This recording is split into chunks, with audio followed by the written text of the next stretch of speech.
भारत का एक बेटा प्रभु राम सीता को वन वन ढूंढते हुए रोते हुए घूम रहे थे, तो एक कानों का कुंडल मिल गया।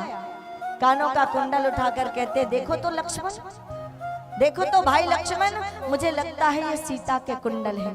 अगर तुम पुष्टि कर दोगे इसकी तो पक्का हो जाएगा कि सीता के कुंडल है और हम इसी दिशा में सीता को ढूंढते हुए जाएंगे। आंखों में आंसू भरकर सिर झुका लिया लक्ष्मण ने और कहा कि भैया मैं भाभी के कुंडल नहीं पहचानता। प्रभु राम आश्चर्य से बोले, लक्ष्मण मुझसे ज्यादा तो तुम भाभी के नजदीक रहे, मैं तो कभी इधर उधर चला जाता तो तुम ही भाभी के नजदीक रहते, तुम ही भाभी के साथ रहते, और जब भी भाभी को कुछ काम पड़ता तो भाभी तुम्हें बुलाती, तुमसे ही कुछ काम करवाती। जब भी मुझे कुछ काम करवाना होता तो मैं ही तुम्हें भाभी के पास भेजता, तो मुझसे ज्यादा तो तुम भाभी के अपने करीब रहे। फिर ये कैसे संभव है कि 13 साल और 6 महीने रहने के बाद तुम एक भाभी के कान के कुंडल नहीं पहचानते? नजरें झुकाकर आंखों में आंसू लेकर भारत का वो बेटा लक्ष्मण कहता है कि भैया जब भी मैं भाभी के सामने जाता था कभी भाभी के चेहरे के तरफ निगाह नहीं डाली, जब भी देखा तो भाभी के चरणों की तरफ देखा और उनके चरणों को देख करते ही मैं खड़ा रहता था। ऐसी पवित्र दृष्टि हमारे भारत के संतानों में थी, ऐसी पवित्र दृष्टि हमारे भारत के बेटों के अंदर थी। और जिस दिन आपके अपने घर के बेटों को ऐसी पवित्र दृष्टि मिलेगी, उस दिन भारत की किसी बेटी की अस्मिता लूटी नहीं जाएगी।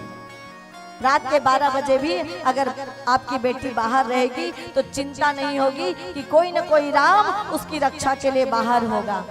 ऐसे संस्कारवान, जब भी संस्कार की बात आती है ना, हम किसको सिखाते हैं? किसको सिखाते हैं? ऐसे रहना, ऐसे चलना, ऐसे बोलना, ऐसे पर्दा करना, ये सब किसके लिए होता है? बेटियों के लिए। ऐसे पर्दा करना, ऐसे चलना, ऐसे पहनना, ऐसे बात करना, ऐसे खड़े मत होना, है ना। तमाम तरह के लगामे कसते हैं बेटियों की तरफ के लिए। अच्छी बात है कि बेटियों को संस्कारित करने का प्रयास करते हैं, पर बेटों को खुली छूट देनी चाहिए। अगर घर में भाई और बहन है ना, अगर बहन कहीं जाने के लिए परमिशन मांगे तो नहीं मिलती, और बेटा मांगे, चुप ना रहे, वो लड़का है। कथों की नहीं कहा, वो जान देना वो बेटा जाते, भले वो बेटा होती जाग दारू पिया थे, सिगरेट पिया थे, जुआ खेला थे, है ना। और वो कर बाद बीड़ी फूकत फूकत तुम्हारा जायदाद में फूक देते, तब बोल बेटा चे, है ना। कुछ नहीं हो, कहीं करे बेटा है कहा था, खून कर दी तब बोल कहीं नहीं हो, बेटा है कहा था। देखने से ठीक बेटा मन बिगड़ा थे।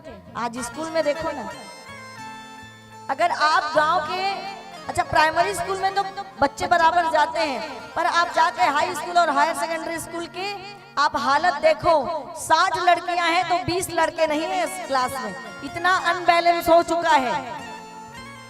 बच्चों, लड़कों का मन, लड़कियां हर क्षेत्र में आगे जा रही हैं, बोए जाते हैं बेटे तो उग जाती है बेटियां, खाद पानी बेटों को तो लहलहाती है बेटियां, एवरेस्ट की चोटी पर जबरदस्ती ठेले जाते हैं बेटे तो चढ़ जाती है बेटियां, हर तरह से गिरते गिराते रोते रुलाते बेटे तो हंसाती और संभालती है बेटियां। ऐसी होती है प्यारी बेटियां। बेटियां, ऐसा कोई क्षेत्र नहीं बचा जहां बेटियों का अब बोलबाला ना हो। धर्म के से लेकर, आध्यात्म से लेकर, हवाई जहाज उड़ाने तक के लेकर, और भारत के सर्वोच्च पद पर सुशोभित होने से लेकर, राष्ट्रपति से लेकर, एक छोटे से चपरासी और घर की गृहिणी से लेकर, सीमाओं पर, बॉर्डर पर बंदूक उठाने से भी पीछे नहीं हट रही है। ऐसा कोई क्षेत्र नहीं जहां बहनें आज काम नहीं कर रही। खेत खलियान से लेकर हर जगह आज बहनें काम कर रही हैं, बहनें अपनी जिम्मेदारी निभा रही हैं। और लड़के, मैं उनकी बुराइयां नहीं गिना रही लड़कों की, उनका मन न पढ़ाई में लगता है, न उनका मन काम काज में लगता है, न उनका मन कुछ अच्छा करने में लगता है। उनका मन तो लगता है कहीं बीड़ी मिल जाए तो पी ले, कहीं सिगरेट मिल जाए तो पी ले। और सबसे बड़ी बात ये, जो पंजाब है ना, पाकिस्तान का बॉर्डर है पंजाब, और उसी पंजाब से सस्ते कम कीमत पर नशीली चीजें भारत में सप्लाई की जाती है। पाकिस्तानियों ने सोचा, विदेश के लोगों ने और विधर्मियों ने सोचा कि भारत को हम हरा नहीं पाएंगे, तो भारत को क्या कर दें, भारत को हम उसकी संस्कृति को मिटा दें। और भारत की ताकत कौन है? भारत की ताकत भारत के बच्चे हैं, भारत की ताकत भारत के युवा हैं। अगर भारत की ताकत नशे में लड़खड़ाते रहेंगे तो भारत भी संभल नहीं पाएगा। इसीलिए हमारे भारत के युवा को नशे की तरफ झोंक रहे हैं। ये एक बड़ी साजिश चल रही है। इसलिए माता पिता अपने परिवार के बच्चों के लिए सतर्क हो जाइए और सावधान हो जाइए और अपने बच्चों पर निगाह रख के अपने बच्चों को उचित संस्कार और उचित शिक्षा दीजिए। ये मेरा विशेष निवेदन आप सभी से।